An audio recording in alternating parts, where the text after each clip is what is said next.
The courtroom smelled like polished wood and quiet judgment. Maya had never noticed how loud silence could be until that morning.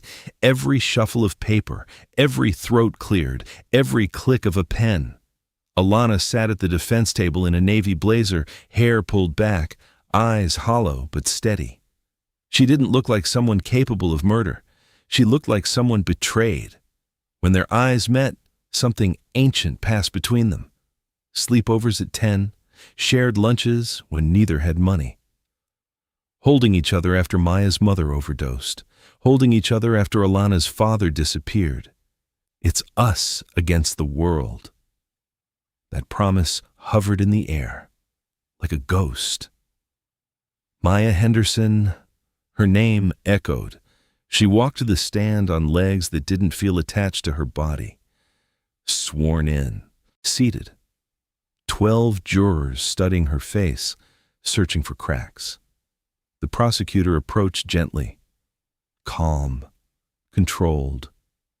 You and the defendant have been friends for how long? 21 years. And on the night of April 17th, did she come to your apartment? Yes. What did she tell you? There it was, the cliff. Maya could feel her pulse in her ears. Alana didn't look at her.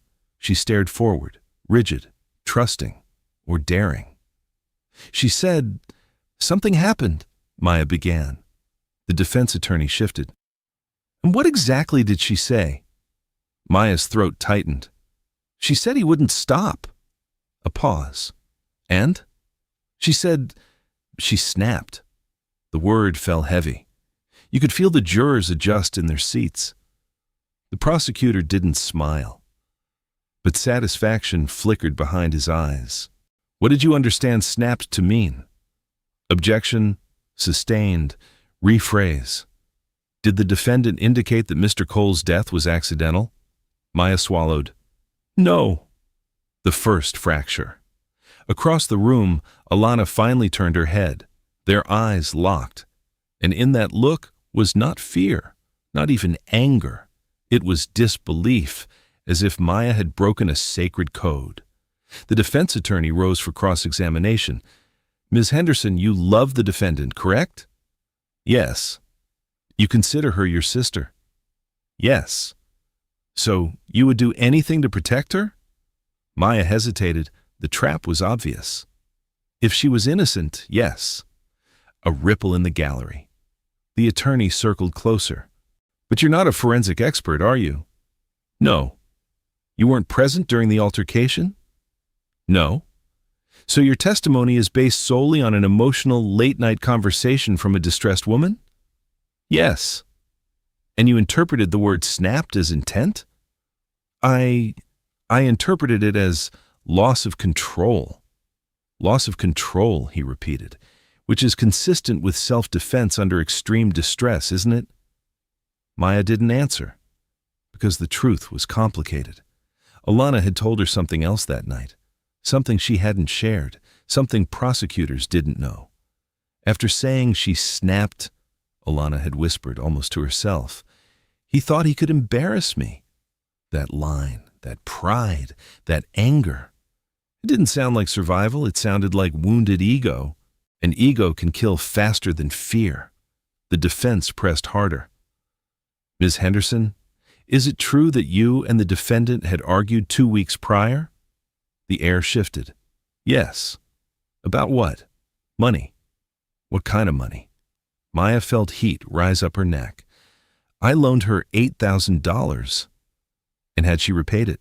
No. So you were angry with her? I was frustrated. Frustrated enough to resent her? No. Frustrated enough to distance yourself? Silence, because that part was true. Alana had changed over the past year, flashier, reckless, dating Ethan, who had money and temper in equal measure. She had started canceling plans, ignoring calls, only reaching out when she needed something.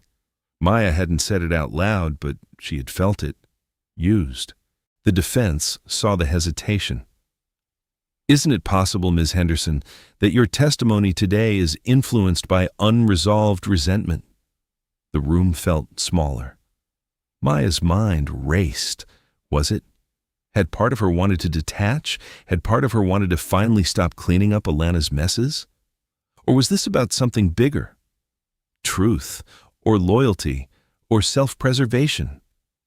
"I'm here because someone died," she said quietly. "Not because I was frustrated."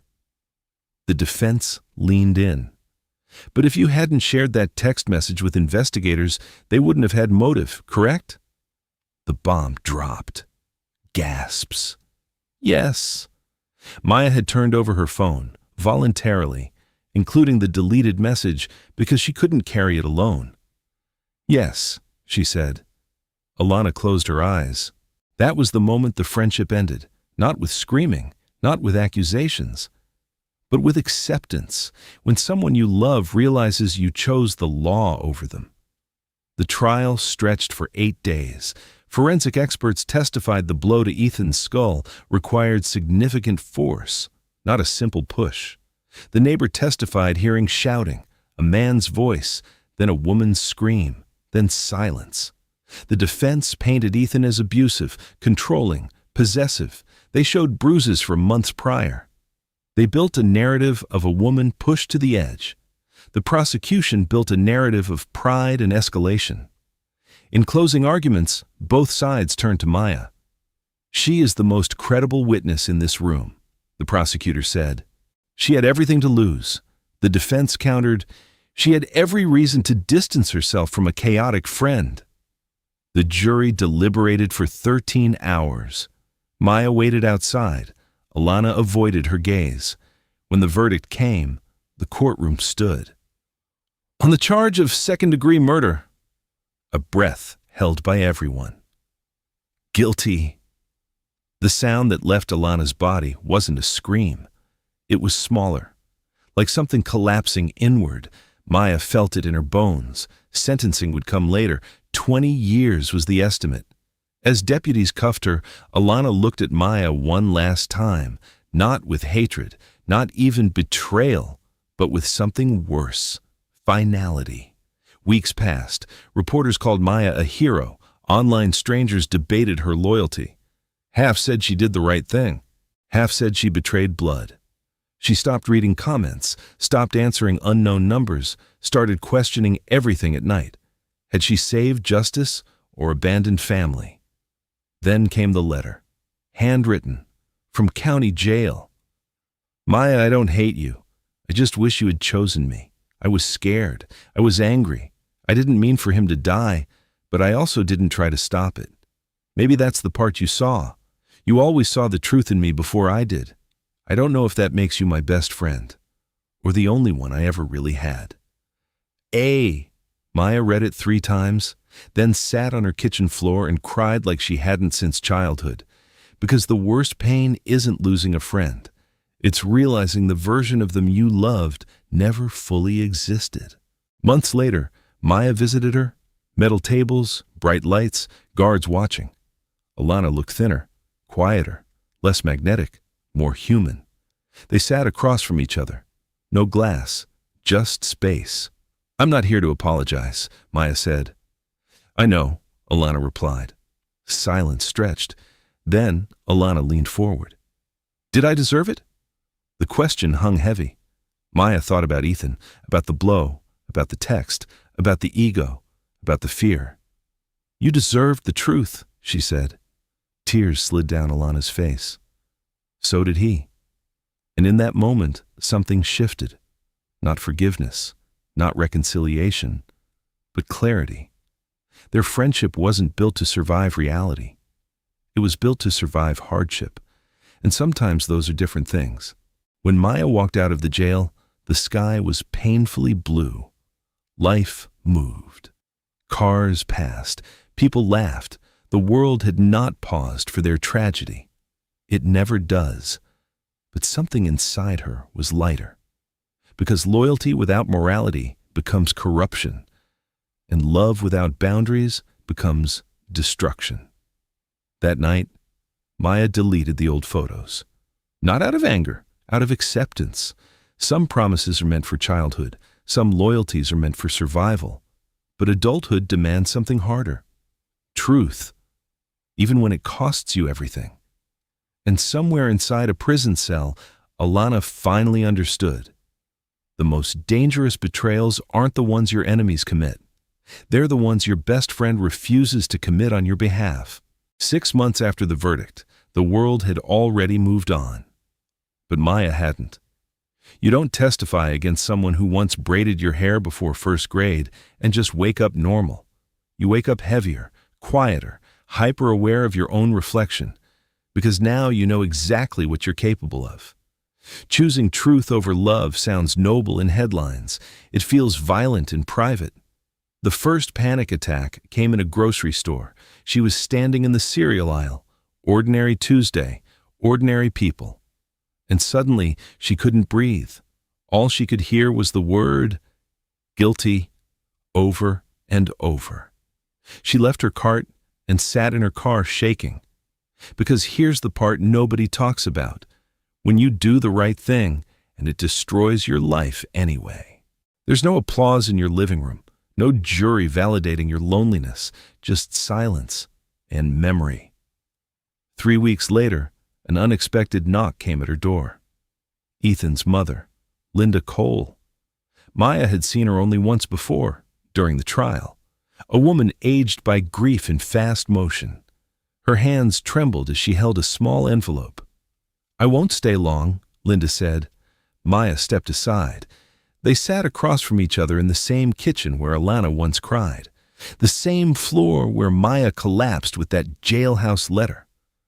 "I wanted to say thank you," Linda said. Maya stiffened. "Thank you?" "For telling the truth." The words didn't feel good. They felt sharp. Linda slid the envelope across the table. Inside was a photograph. Ethan at 12 years old. Gap-toothed smile. Soccer jersey too big. "He wasn't perfect," Linda said softly. "But he was my son." And suddenly, the story shifted. Because until that moment, the narrative had always been about Maya and Alana, friendship, betrayal, justice. But there was a mother in this story. There was a boy who once loved dinosaurs and cried when his goldfish died. Grief complicates villains, and humanity complicates justice. "I don't hate her," Linda added. That sentence landed heavy. "I hate what happened, but I don't hate her." Maya swallowed. "Why are you telling me this?" "Because you're the only one who stood in the middle." Linda stood to leave. At the door, she paused.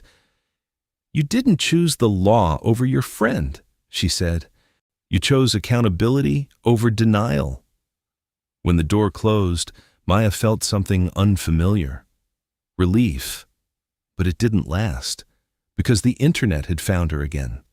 A viral clip from the trial resurfaced, her saying the word snapped. Millions of views. Half the comments called her brave. The other half called her a snake, a traitor, a fake sister. One comment burrowed under her skin. If she could do that to her best friend, imagine what she'd do to you. That's the psychology of public judgment. People don't debate the case. They debate identity. Is she loyal? Is she dangerous? Is she cold? Maya started doubting herself in ways she never had before. Was she too detached, too principled, too rigid? Had she subconsciously wanted Alana to fall? The mind is cruel when left alone with hypotheticals. Then came the appeal. Alana's defense team filed it 8 months after sentencing. New angle. They claimed prosecutorial overreach, claimed Maya's testimony was emotionally biased. And then the real punch. They requested Maya take the stand again. The second subpoena felt worse than the first, because now it wasn't about truth. It was about her credibility, her character, her motive. The courtroom felt colder this time, smaller, sharper. Alana looked different, less fire, more fatigue. But when their eyes met, something new flickered. Not accusation, strategy. The defense attorney didn't waste time. "Ms. Henderson, since the trial, you've received significant media attention, correct?" "Yes." "You've been interviewed?"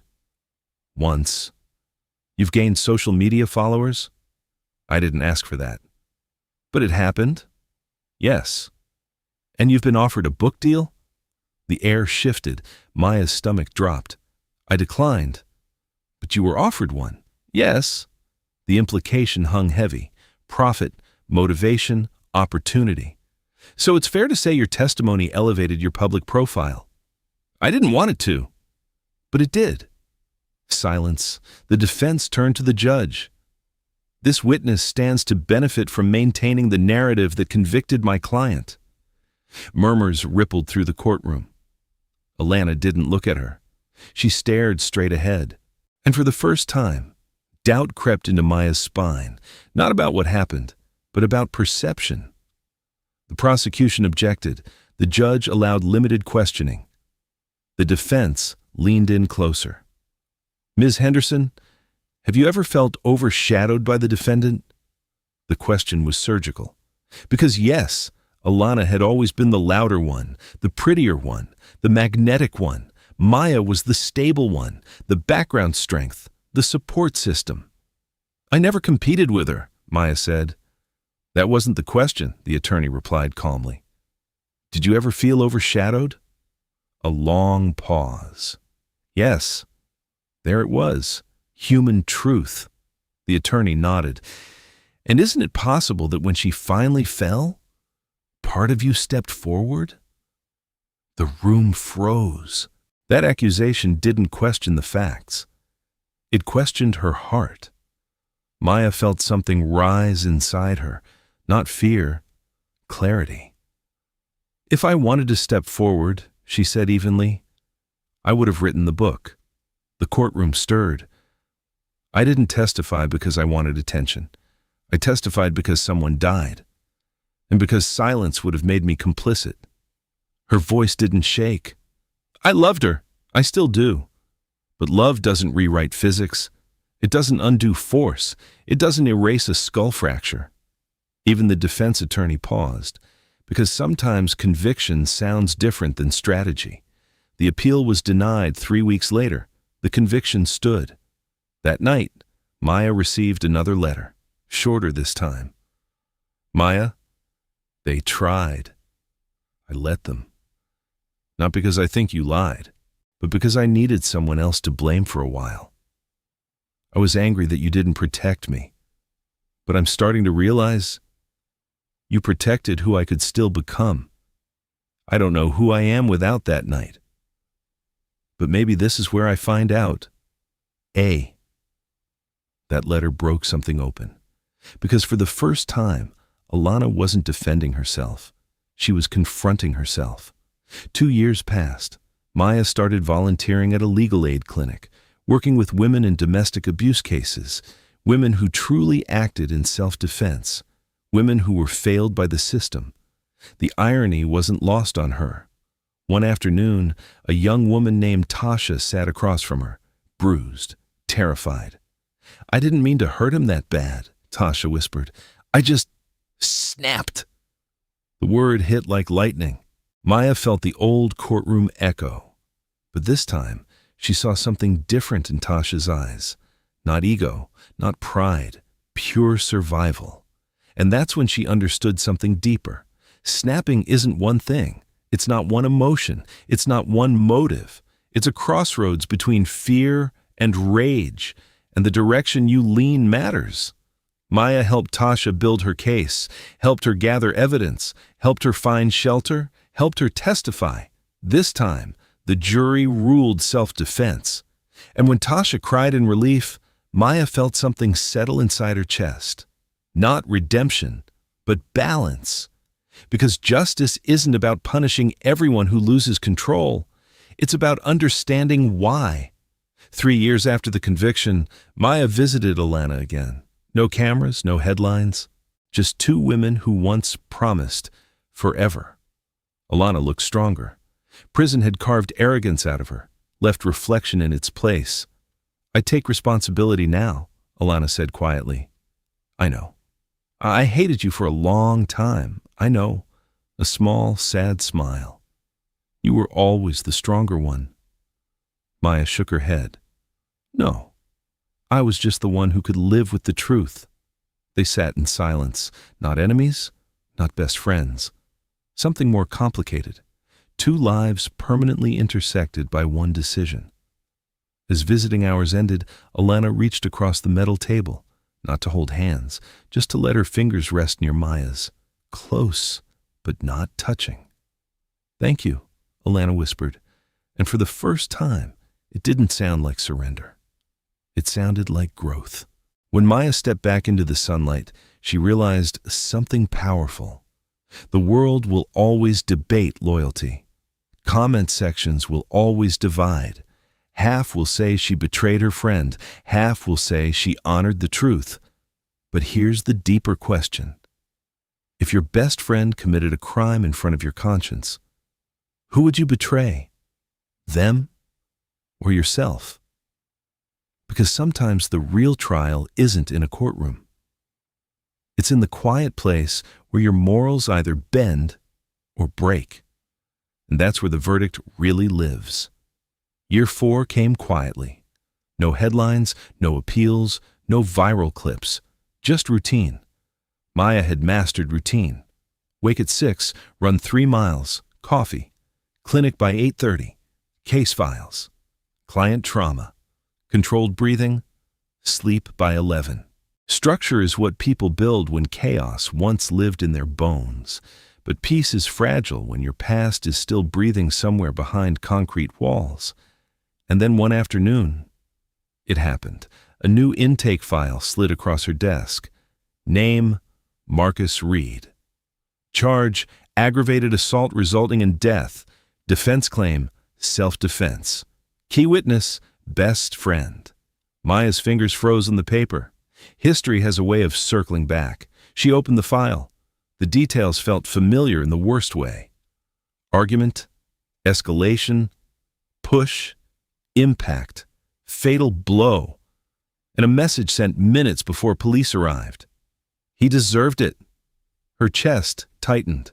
Different case, different people, same psychological fault line. She requested to sit in on the hearing, not because she needed to, because she needed to know if what happened to her was rare or human. The courtroom was smaller than the one that held her history. Marcus sat at the defense table, jaw clenched, eyes burning with a mix of fear and defiance. Across the aisle, the victim's sister held a photograph to her chest. The best friend took the stand, a young man, maybe 24, hands shaking so violently he had to grip the rail. The prosecutor asked gently, "Did Marcus tell you what happened?" The friend swallowed. "Yes." "What did he say?" A long pause. Then he said, "He lost it." Lost it. Another version of snapped. The defense tried to spin it, heat of the moment, adrenaline, fear. But when cross-examined, the friend broke. "He wasn't scared," he whispered. "He was angry." And in that moment, Maya felt something crack open inside her, because she recognized that exact tone, not vengeance, not cruelty, just truth colliding with loyalty. The verdict came down 2 days later. Guilty. The best friend collapsed in the hallway afterward, sobbing. "Everyone thinks I betrayed him," he said to no one in particular. Maya stepped forward before she could stop herself. "You didn't," she said quietly. He looked up at her with red, swollen eyes. "You don't know that." She held his gaze. "Yes, I do." That night, Maya couldn't sleep, because the pattern was undeniable. People don't just break laws. They break narratives. They break identities. They break the illusion that we know who our loved ones are. And when that illusion shatters, someone has to speak. And that someone rarely walks away whole. 3 weeks later, Maya received an unexpected call. Alana's name flashed across the prison system line. They rarely spoke on the phone. Visits were easier. Voices carried more weight. She answered. "I heard about the new case you're working on," Alana said. "News travels fast in tight systems." You keeping tabs on me? Maya tried to lighten the tone, a soft exhale, almost a laugh. Always. Silence settled between them, not heavy, just honest. Do you ever regret it? Alana asked. There it was, the question that never fully dies. Regret telling the truth? Yes. Maya didn't rush the answer, because regret is complicated. I regret that it happened, she said finally. I don't regret that I told it. Another pause. You know what prison does? Alana said softly. It strips you down, not just physically, psychologically. You can't hide from yourself in here. Her voice had changed over the years, less sharp edges, more reflection. I replay that night, Alana continued, over and over. There was a split second where I could have walked away. Maya closed her eyes. Split seconds decide lifetimes. But I didn't, Alana said, and that's on me. For the first time in 4 years, there was no defensive tone, no blame shifting, just ownership. And strangely, that hurt more than the trial ever did, because now there was nothing left to argue about, just reality. Months passed. Then something no one expected happened. Linda Cole, the mother of Ethan, requested a meeting with both of them, together.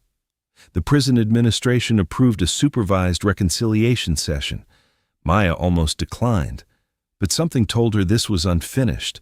The visitation room was sterile, 3 metal chairs, 1 guard in the corner, fluorescent lights humming overhead. Alana entered first, then Linda. They hadn't seen each other since sentencing.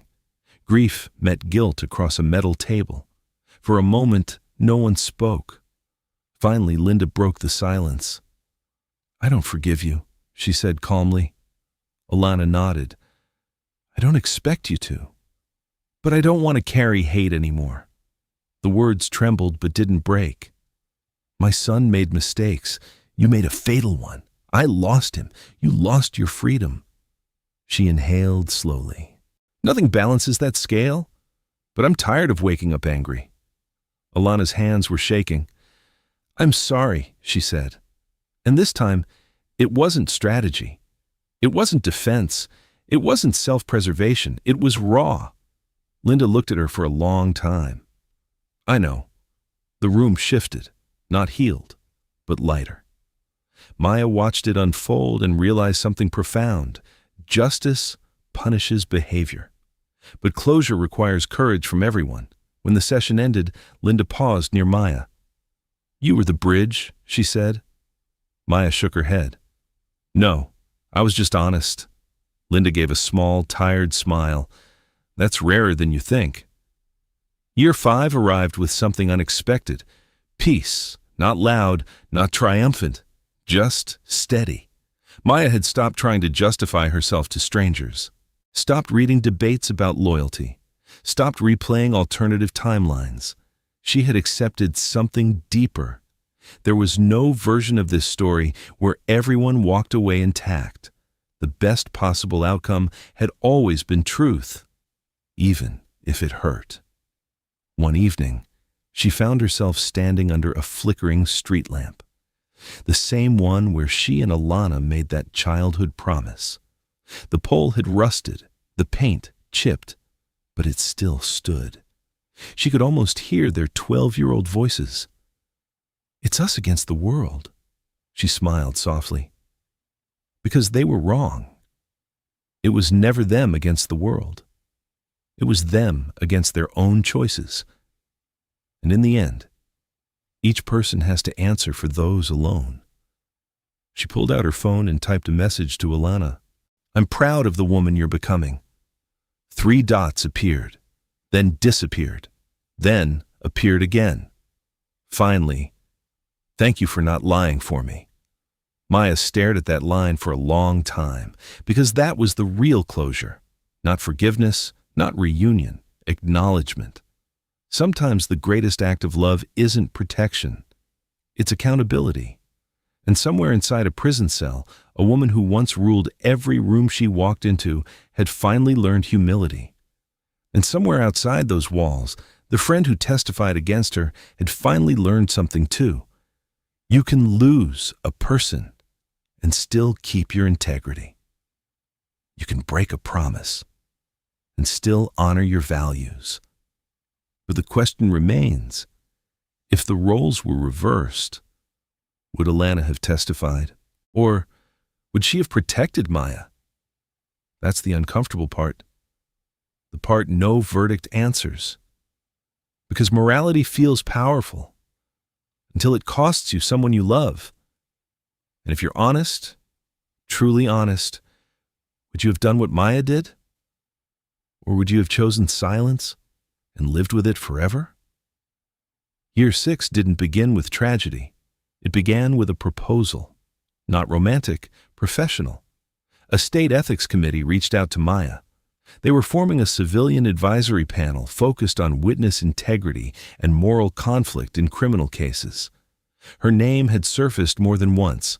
Some praised her courage, others questioned her motives. Controversy apparently qualifies as expertise.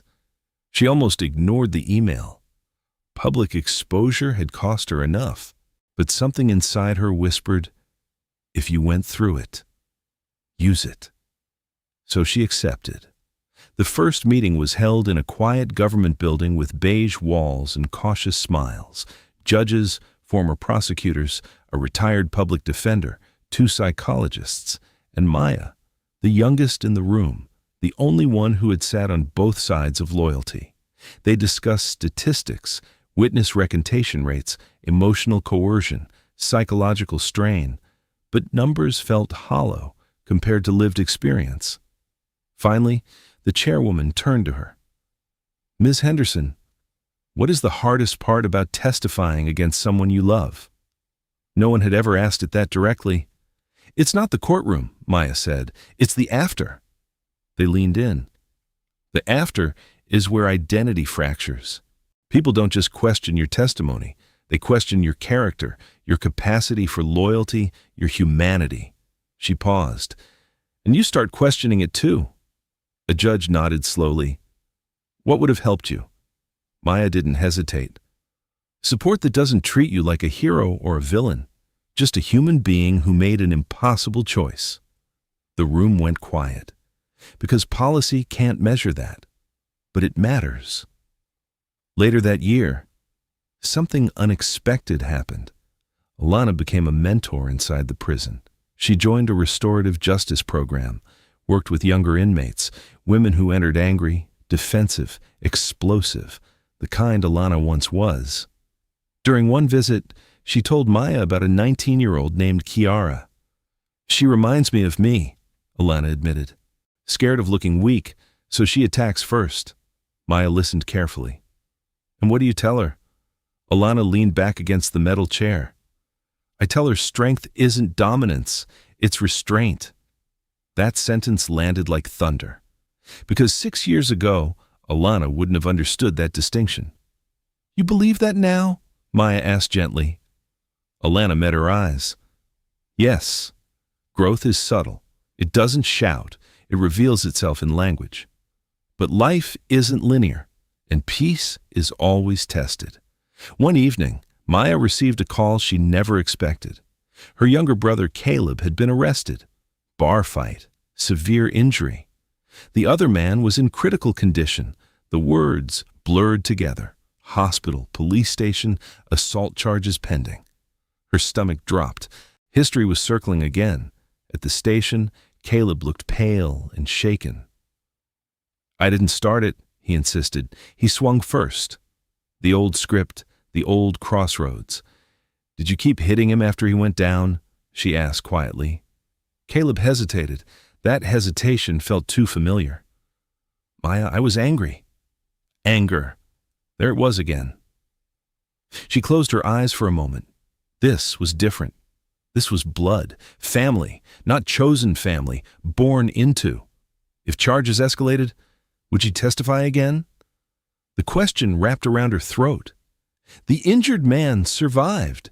Charges were reduced to aggravated assault. There were witnesses, conflicting accounts. Some said self-defense, Others said excessive force. Caleb's lawyer advised silence. Maya sat in the courtroom during preliminary hearings, hands clasped tightly. The prosecutor called a witness, a bartender. She hit him once, the bartender said, pointing at Caleb. Then he could have walked away, but he didn't. The words echoed through Maya like déjà vu. Could have walked away, but didn't. Caleb avoided her eyes.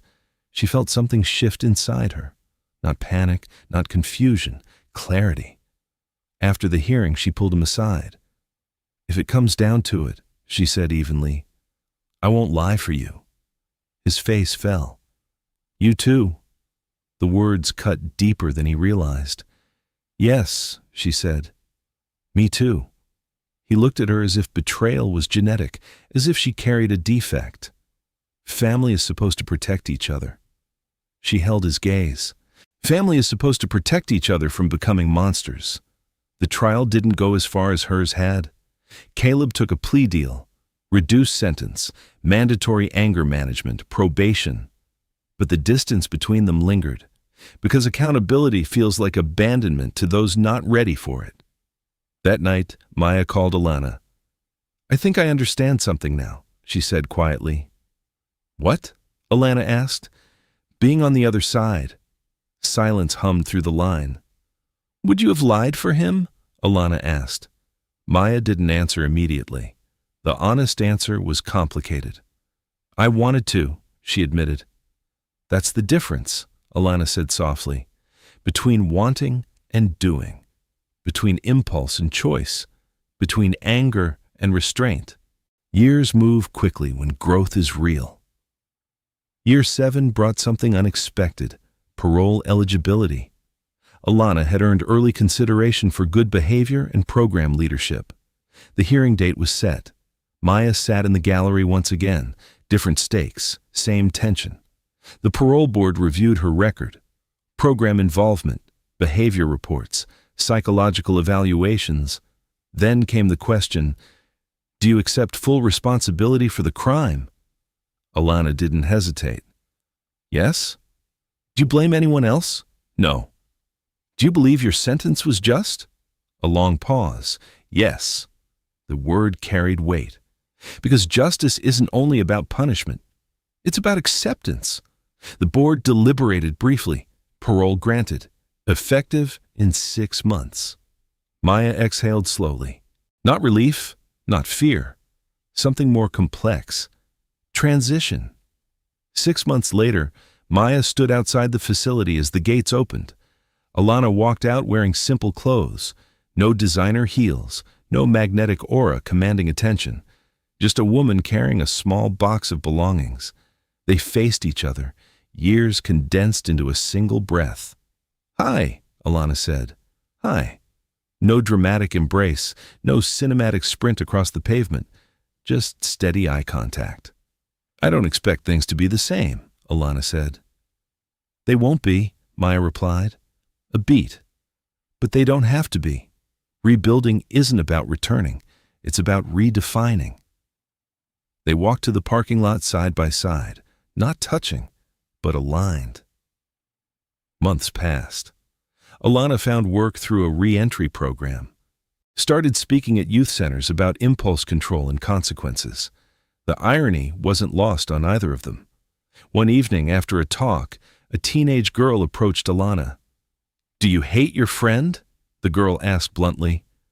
Alana glanced at Maya across the room, then shook her head. "No." "Why not?" "Because she loved me enough not to lie." The girl frowned, trying to process it. "That doesn't feel like love." Alana smiled softly. "It doesn't at first." Maya watched from a distance, and for the first time since that rain-soaked night, she felt something close to peace. Not because the past disappeared, but because it had transformed. Friendship survived, different, scarred, but honest. Years from now, people will still debate cases like theirs, still argue about loyalty versus justice, still ask what they would have done. But here's the truth that lingers beneath it all. Most people don't know who they are until the worst moment demands a decision. Maya learned she could withstand isolation. Alana learned she could survive accountability. Caleb learned anger has a cost, and Ethan's name remains part of the story, a reminder that split seconds matter. So here's the question that lingers long after the courtroom empties. If someone you love crosses a line, do you protect them from consequences, or protect the world from what they might become? And more importantly, when your own moment comes, will you walk away, or will you snap? 10 years after the night of rain and blood, the story no longer felt sharp. It felt carved, etched into bone. Scars don't disappear, they settle. Maya was 38 now, older in the eyes, softer in the voice, stronger in the spine. Alana had been free for 3 years. Freedom, they both learned, is louder than prison. In prison, your boundaries are external. Outside, they are internal. And internal battles are harder. Alana struggled at first, job interviews that ended when background checks cleared, whispers in grocery stores, old articles resurfacing whenever someone typed her name. Consequences don't end at release, they echo. But she didn't retreat. She worked construction during the day, spoke at community centers at night, not as a victim, not as a motivational poster, as a warning. Anger feels powerful for 10 seconds, she would tell teenagers. Regret lasts decades. No theatrics, no dramatic pauses, just truth. And truth, delivered plainly, hits harder. Maya attended one of her talks quietly, sat in the back row, watched the room lean in. Alana didn't mention her by name, but she didn't avoid it either. "My best friend testified against me," she said calmly. Murmurs spread. I hated her for it. Silence deepened. But she saved me from becoming someone worse. That sentence changed the room, because it flipped the narrative, not betrayal, intervention. After the event, they walked out together. The sky was pink with early evening light. "Do you ever wish we could erase it?" Maya asked. Alana didn't answer immediately. "No," she said finally. Maya looked at her, surprised. "Why?" "Because if we erased it, we'd erase who we became. Growth costs. There is no discount version, no painless evolution. You either confront yourself, or life confronts you harder." Caleb had completed probation 2 years earlier. Anger management had reshaped him. He didn't resent Maya anymore. He understood her. One night over dinner, he admitted something. "When you told me you wouldn't lie for me, I thought you loved rules more than people." Maya smiled faintly. "And now? Now I think you love people enough to protect them from themselves." That sentence closed a wound she didn't realize still bled. But life has a way of testing lessons. One evening, Maya received a call from an unknown number. A woman's voice trembled on the other end. "My name is Kiara. You don't know me, but Alana told me to call you if I ever needed help." Maya's heart tightened. "What's going on?" Kiara had been released 6 months earlier. She was in a relationship that felt wrong. Controlling, escalating, shouting, turning into grabbing, grabbing turning into threats. "I'm scared of what I might do," Kiara whispered. There it was, the crossroads again, the split second before violence, the place where ego and fear wrestle. "Leave," Maya said firmly, "before you snap." Kiara exhaled shakily. "I don't want to become her." Maya closed her eyes. "She doesn't want you to either." That night, Kiara packed a bag and left. Sometimes prevention is invisible. No headlines, no verdict. Just a choice made differently. And that is the quiet power of experience passed forward. The true turning point came unexpectedly. A letter arrived, not from prison, not from a lawyer, from Ethan's mother. Linda had been diagnosed with a terminal illness. She wanted to see both of them, together. The hospital room was quiet, except for the soft hum of machines. Linda looked smaller, but her eyes were steady. Alana stood near the foot of the bed, unsure. Maya stood beside her. Linda motioned them closer. "I don't have much time," she said gently. Neither woman spoke. "I've had years to think." She reached for Alana's hand first. "You took my son's future." Alana's jaw tightened. "I know." Linda shifted her gaze to Maya. "And you took my illusion." Maya frowned softly. "What do you mean?" "I wanted to believe it was an accident," Linda whispered. "You made me face the truth." Tears welled in Maya's eyes. "I'm sorry." Linda shook her head faintly. "No, don't be." She looked between them. "Don't waste the second chance that came from tragedy." That was her final gift. Not forgiveness, perspective. She passed 2 weeks later. At the funeral, Alana stood in the back, not hidden, not central, present. Maya stood beside her, not as protector, not as judge, as witness to grief, to consequence, to growth. Years rolled forward. The story faded from public memory. New scandals replaced old ones. But in quiet moments, the question still surfaced. Was it betrayal? Or love in its hardest form? One autumn evening, under that same flickering street lamp, they stood again. Older, marked by time. "We were kids when we made that promise," Alana said softly. "It's us against the world." Maya smiled. "We didn't understand the world yet." Alana laughed lightly. "Or ourselves." They stood in silence, leaves rustling, streetlight buzzing faintly. "You know what I realized?" Alana said. "What? You didn't testify against me?" Maya raised an eyebrow. "I testified for the version of me that could still exist." That reframed everything. Not opposition, intervention, not betrayal, boundary. Maya felt something settle permanently inside her chest. Peace doesn't come from rewriting the past. It comes from accepting it fully. And here's the truth no courtroom can capture. Loyalty without accountability is dangerous. Accountability without compassion is cruelty. But when both exist together, transformation becomes possible. The night it all happened, rain blurred the world. 10 years later, the sky was clear. Choices still mattered, anger still tempted, ego still whispered. But now, they both knew the cost, and knowledge changes behavior. So here's the question that lingers long after this story ends.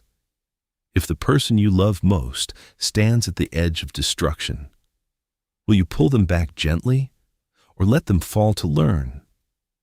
And if you are the one standing at that edge, do you want protection or truth? Because in the end, the most powerful friendships aren't the ones that shield you from consequences. They're the ones that survive them. 15 years after the rain, the story no longer belonged to the courtroom. It belonged to memory. And memory is heavier than verdicts. Maya was 43 when the call came, not from Alana, not from Caleb, from a reporter. A documentary filmmaker wanted to revisit the case. Not for drama, the woman insisted, for reflection, for impact. Maya almost laughed. Impact had already happened. It had fractured lives, rebuilt them, reshaped them. What more did the world need? But the filmmaker said something that lingered. People still argue about what you did. We want to explore the moral conflict. Moral conflict, as if it were theoretical, as if it didn't bleed. Maya declined at first. Alana accepted. That difference unsettled her. They met for coffee the next day. Older now, calmer. Time had removed sharpness from their edges. "You're really doing it?" Maya asked. Alana nodded. "I think it might help someone standing where I stood." "And where was that?" Maya asked quietly. "Right before the choice."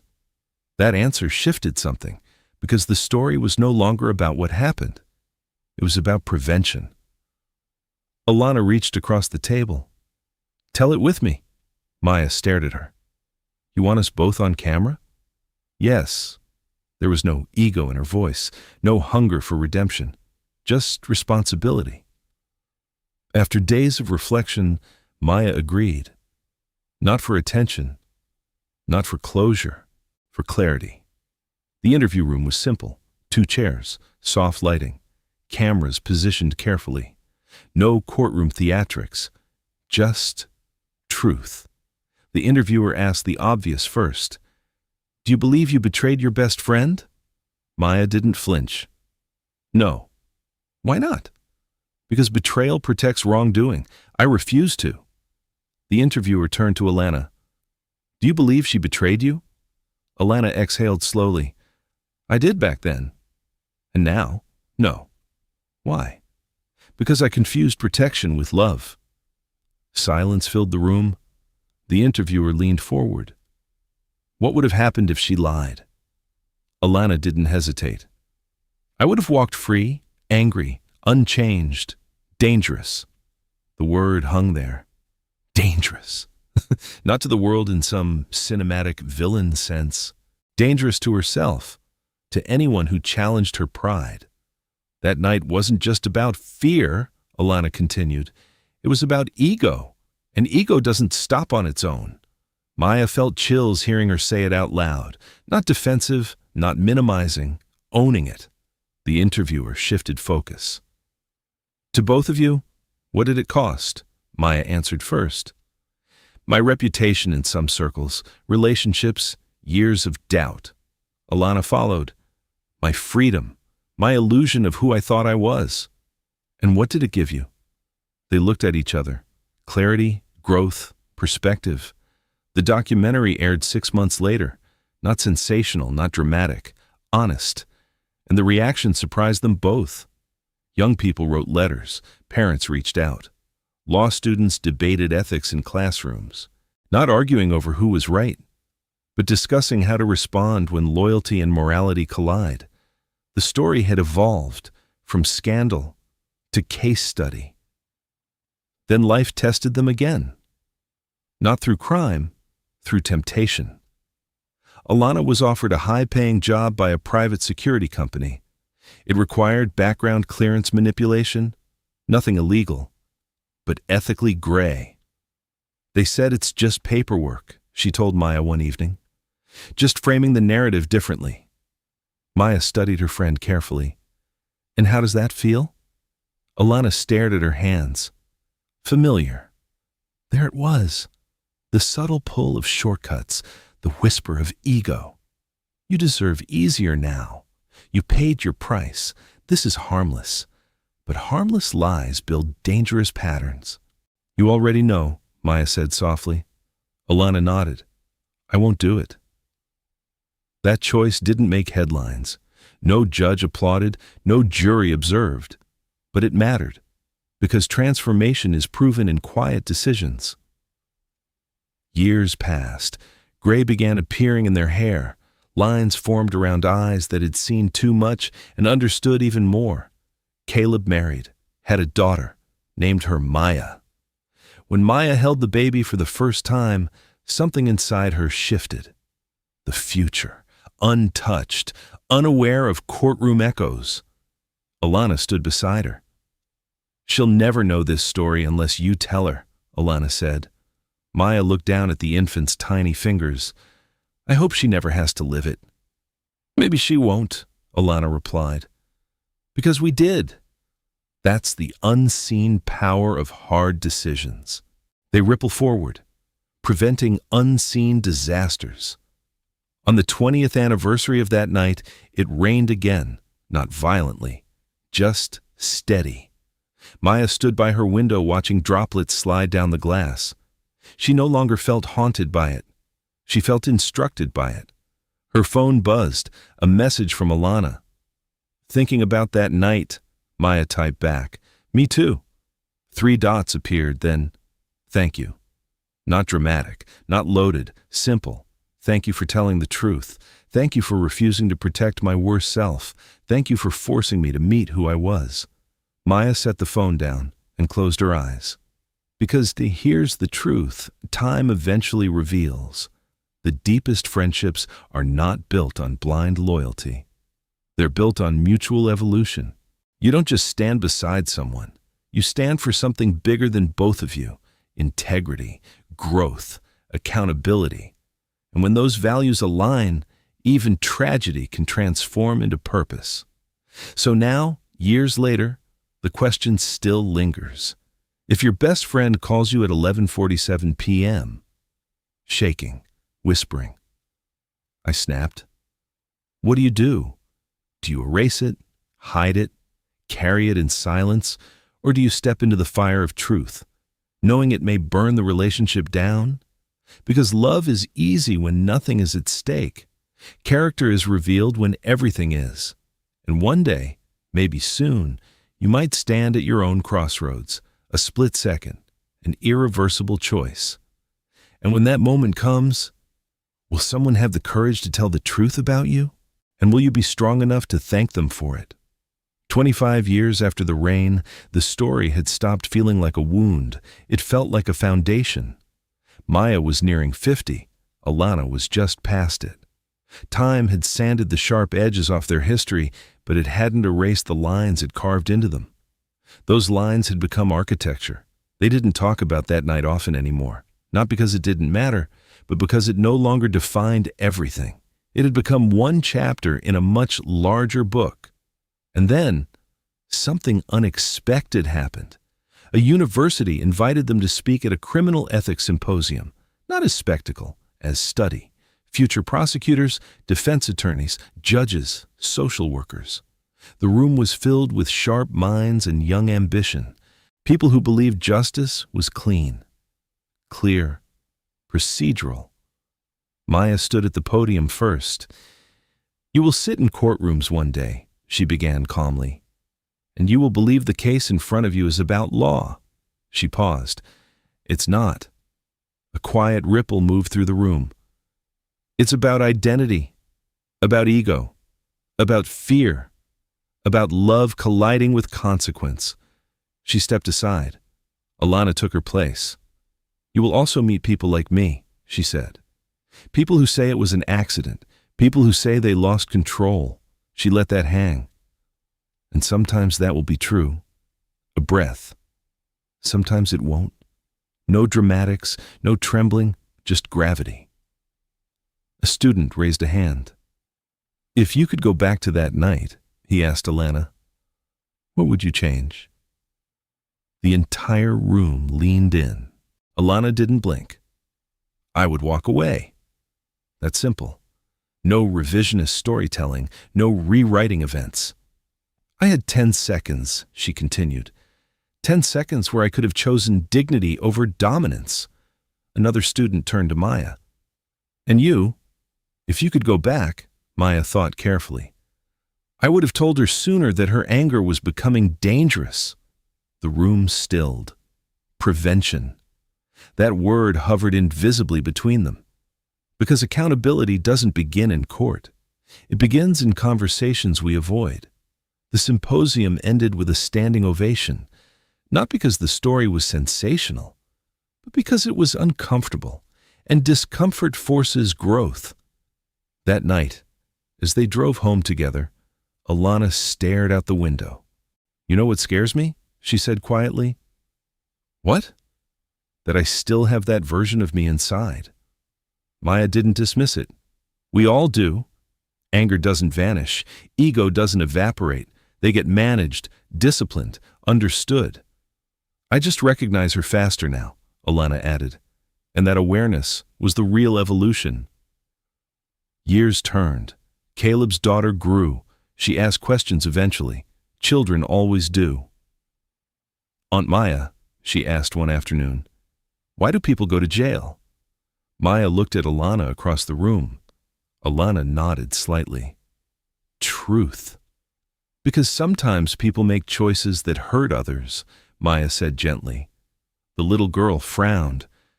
But why don't they just say sorry? Alana stepped forward, kneeling to her level. Sometimes sorry comes after the damage, she said softly. And sometimes damage has consequences. The child processed this, then asked the question only innocence can ask. Did you ever hurt someone? Silence. Maya didn't intervene. Alana met the child's eyes. Yes. And did you say sorry? Yes. Did that fix it? Alana shook her head gently. No. The little girl thought for a moment, then hugged her anyway. Children understand something adults complicate. You can love someone and still know they were wrong. 30 years passed since the night that changed everything. Maya stood again beneath the old street lamp. It had finally been replaced. Modern fixture, LED light, bright, steady, time upgrades infrastructure. It doesn't erase history. Alana joined her. Their steps slower now, but steady. Funny, Alana said softly, looking up at the new light. We thought the world was against us. Maya smiled. It never was. It was just waiting to see who we'd become. That was the truth.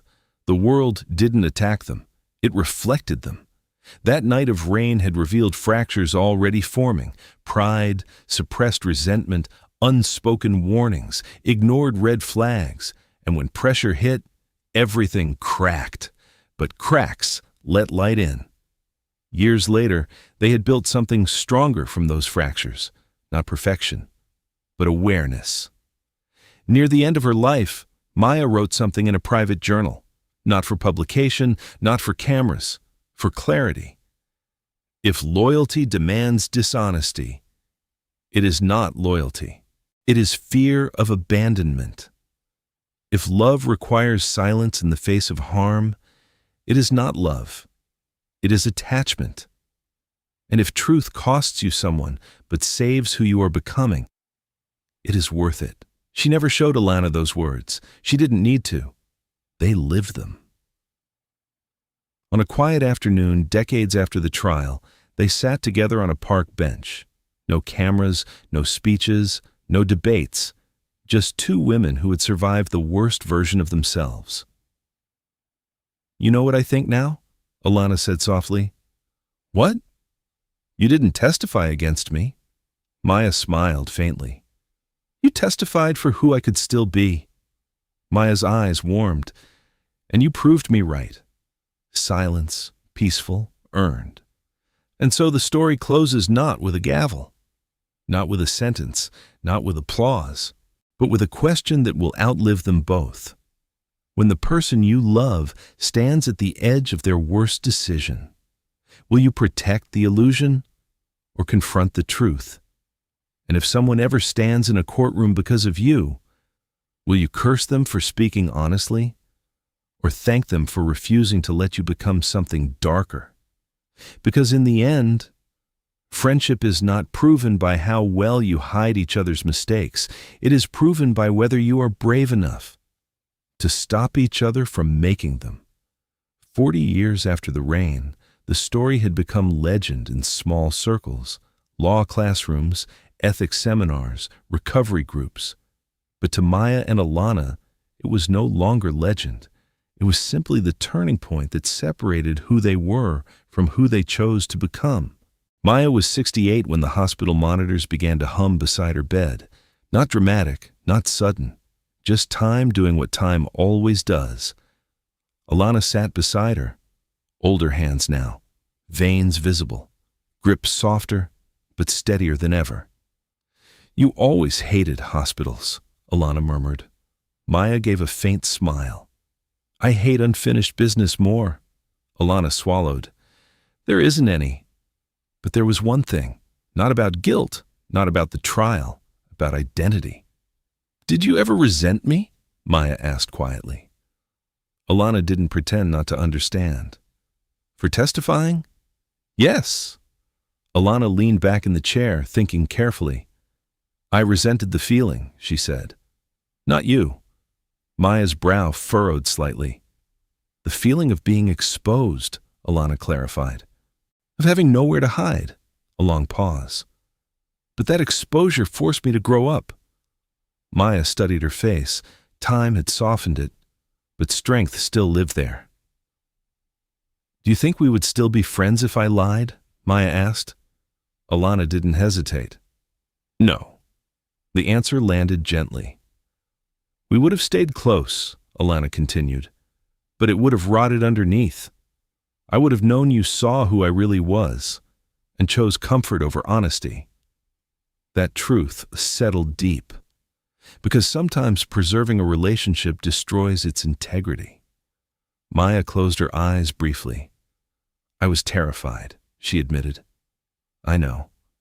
I thought I'd lose you forever. You almost did. Honesty doesn't avoid sharp edges, it navigates them. But losing me forced me to face myself, Alana added. And facing yourself is harder than facing prison. The machines hummed steadily. Outside, the world moved the same way it had the night it rained. Cars passing, people arguing, someone somewhere standing at their own moral crossroads. Life never pauses for reflection. Humans have to create that space themselves. Weeks later, when Maya passed quietly in her sleep, there were no headlines, no media coverage, just a small funeral, family, friends, former clients, and Alana. When it was her turn to speak, she stood slowly at the podium. No notes, just memory. She saved my life, Alana began. A murmur rippled softly through the gathering. She did it by destroying the version of me that would have destroyed myself. Silence deepened. She taught me that love without accountability is dangerous. Her voice didn't crack, it strengthened, and she proved that integrity is heavier than loyalty, but it lasts longer. Alana stepped away from the podium, no applause, just understanding. Years passed. Alana aged into her 70s. She continued speaking, continued mentoring, continued choosing restraint in moments that once would have triggered explosion. The greatest proof of growth isn't grand gestures. It's consistency. One evening, she sat alone beneath a street lamp. Not the old one, not the replacement, a different one in a different neighborhood. But the symbolism lingered. A teenager nearby shouted in anger during an argument. Voices escalated, a shove. Alana stood slowly, walked over calmly. Walk away, she said firmly. The boy glared at her. You don't know anything. She held his gaze. I know what 10 seconds can cost. Something in her tone landed. He stepped back, breathing heavy. But he stepped back. That's how legacy works. Not statues, not fame, interruption, breaking cycles. Alana returned to the bench and sat quietly. The sky was dark, but steady. She whispered into the night, not expecting an answer. You were right. In her chest, there was no resentment, no lingering ache, just gratitude. Because the hardest truth of their story had revealed something powerful. Love is not proven in protection. It is proven in prevention. And so the story that began with rain ends with clarity. Two young women once believed loyalty meant standing together no matter what. Life taught them something deeper. Standing together sometimes means standing against the worst parts of each other, and that requires courage few people ever test. So here's the final question that echoes beyond their lives. If someone you love is about to make a decision that could shatter everything, will you protect the moment or protect their future?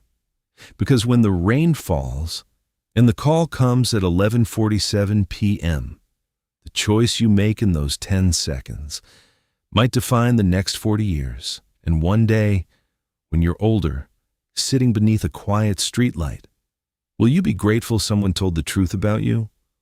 Or will you wish they had? Years after Alana whispered, "You were right," into the night, the world kept moving. New scandals, new trials, new viral debates about loyalty and justice. But somewhere, quietly, their story kept breathing, not in headlines, in people. A young public defender named Alana cited their case during a closing argument. Accountability is not betrayal, she told a jury. It is intervention before tragedy multiplies. A high school counselor used their story during conflict resolution workshops. Anger lasts seconds. Consequences last decades. A former inmate who heard Alana speak once stopped himself mid-argument in a parking lot. He later admitted he heard her voice in his head. 10 seconds can cost you everything. That is how legacy moves. Invisible, uncredited, but real. In her final years, Alana stopped giving formal talks, not because she ran out of lessons, because she realized something. The most powerful influence isn't a stage, it's proximity. She volunteered quietly at a community center, no introduction mentioning her past, just presence. One afternoon, a girl named Marisol sat across from her, 16, bright eyes, volcanic temper. "They think I'm the problem," Marisol snapped. "I just don't let people disrespect me." Alana leaned forward slightly. "Respect isn't defended with destruction," she said, calmly. Marisol rolled her eyes. "You sound like a therapist." Alana smiled faintly. "No, I sound like someone who lost everything trying to win an argument." That landed, because truth, when stripped of drama, is undeniable. Marisol crossed her arms tighter. "So what am I supposed to do when someone pushes me?" Alana didn't hesitate. "Decide who you want to be 5 years from now, then act like her." That's the secret most people miss. Every heated moment is a vote for your future self. Marisol didn't respond immediately, but she didn't storm out either. Sometimes change doesn't look dramatic. It looks like someone staying seated. One winter evening, decades after the original trial, a small ethics podcast invited Alana for a final interview. She almost declined, but something told her to go. The host asked the question people never stopped asking. If you could summarize what that night taught you in one sentence, what would it be? Alana looked directly at the camera. Your worst moment doesn't define you. Your response to it does. The host nodded. And your friend? She showed me who I could become. Do you think everyone deserves someone like that? Alana thought carefully. No. The host blinked. No. Not everyone listens? Silence. But everyone needs someone brave enough to try. That clip circulated quietly online. No controversy, just reflection. And in the comment section, something unusual happened. Instead of arguing, people shared. Stories of calling the police on siblings to stop addiction spirals. Stories of refusing to lie in court for partners. Stories of ending friendships instead of enabling harm. The debate had matured. It was no longer, would you betray your best friend? It was, how do you love someone without destroying yourself? That evolution mattered. In her final days, Alana returned to the first place it all began. Not the apartment, not the courtroom, the street, the memory. She stood alone in the rain, older now, breathing slower, but clear. She closed her eyes and replayed that split second one final time. The shove, the anger, the ego, the refusal to walk away. And then she imagined something else. The version where she stepped back, where pride dissolved, where the future remained untouched. She didn't cry. She didn't curse fate. She simply whispered, I forgive you. Not Maya, not Ethan, herself. That is the final stage of accountability. Self-forgiveness without denial. Owning harm, learning from it, living differently. When she passed months later, it was quiet. No tragedy, no unresolved tension. Just a woman who had lived long enough to understand herself fully. At her memorial, Caleb's daughter, now grown, spoke. I never knew her before the mistake, she said. I only knew her after the lesson. That line carried weight. Because that's what transformation does.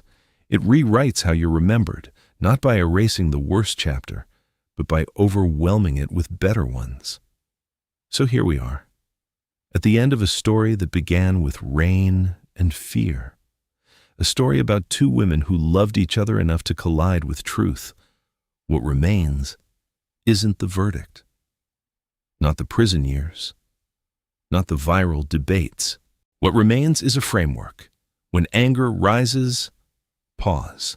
When ego screams, step back. When loyalty demands dishonesty, reconsider. And when someone holds you accountable, listen before you label it betrayal.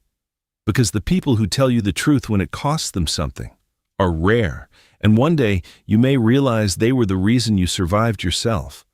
Now the final question rests with you. Right now, in your life, is there someone you're protecting from consequences? Or someone protecting you? If a storm hit tonight, if you stood at your own 11:47 p.m. moment, who would you become in those 10 seconds? And years from now, when the rain returns and memory visits quietly, will you look back with regret or gratitude? There is one final layer to this story, the layer no one sees, the layer that doesn't make speeches or documentaries, the quiet, psychological aftermath that lingers long after growth. Because here's the truth most people never admit, even after redemption, even after forgiveness, even after decades of reflection, there are still nights when memory knocks softly, not violently, not accusingly, just present. For Maya, those nights came in the form of dreams, the courtroom lights, the word guilty, Alana's eyes when the cuffs clicked shut. She would wake up with her heart racing, not because she doubted her choice, but because trauma doesn't ask permission to revisit. And that's something society rarely talks about. Doing the right thing doesn't protect you from emotional cost. It just protects you from moral decay. For Alana, the nights were different. She didn't dream about the courtroom. She dreamed about the 10 seconds, over and over, the argument replaying, her pulse rising, her ego flaring, the shove. But in later years, something shifted in those dreams. Sometimes, in the dream, she walked away, and she would wake up with tears in her eyes, not because she wished she could rewrite history, but because her subconscious finally understood the alternative. Growth had reached even her dreams. That's how deep transformation can go. There is a psychological truth buried in their story. Most catastrophic decisions are not premeditated. They are escalations, tiny moments where pride overrides pause, moments where being right feels more important than being wise. And in those moments, humans do something dangerous. They collapse their future into the present. They forget tomorrow exists. Maya learned to expand time. Whenever anger touched her, she asked herself one question: how will I feel about this in 10 years? That question saved her from countless small destructions. Alana learned a different technique. She counted backward from 10 whenever she felt heat rising. It sounds simple, but simplicity can interrupt disaster. 10, 9, 8. Time stretches just enough for logic to return. That's the invisible lesson no one applauds. Self-regulation. It's not dramatic, but it determines destiny. As the decades closed in on the end of their lives, something else became clear. Their story wasn't about crime. It wasn't about court. It wasn't even about friendship. It was about identity under pressure. When pressure squeezes you, what leaks out? Restraint or rage, humility or ego, truth or convenience? Most people never find out, because they never face a moment intense enough to expose it. But some do, and in that exposure, they meet themselves fully. That meeting is terrifying and necessary. If you strip away the details, the names, the city, the trial, what remains is universal. A late-night call, a confession, a split second, a decision that cannot be undone. You may never face a courtroom, but you will face crossroads. You will face moments where silence protects comfort but harms integrity. You will face moments where speaking costs you connection. And when that moment arrives, you will feel alone. You will feel misunderstood. You will feel like the villain in someone else's story. But here is the uncomfortable truth. Sometimes you must be the villain in one narrative to remain the hero in your own conscience. And conscience is the only courtroom you live with forever. In the final reflection of their lives, one truth stood above all others. Love is not proven by how fiercely you defend someone. It is proven by how fiercely you protect what is right, even when it hurts them. That distinction changes everything, because blind loyalty creates fragile bonds. Truthful loyalty creates resilient ones. Maya and Alana's bond survived not because it avoided fracture, but because it rebuilt stronger through it. And most relationships never do. Most collapse under the weight of accountability.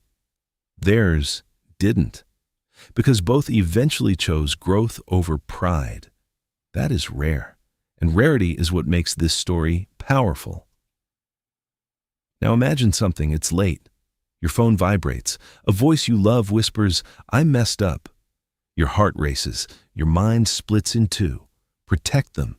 Protect the truth, comfort, integrity. 10 seconds. That's all you get. 10 seconds between escalation and restraint. 10 seconds between denial and honesty.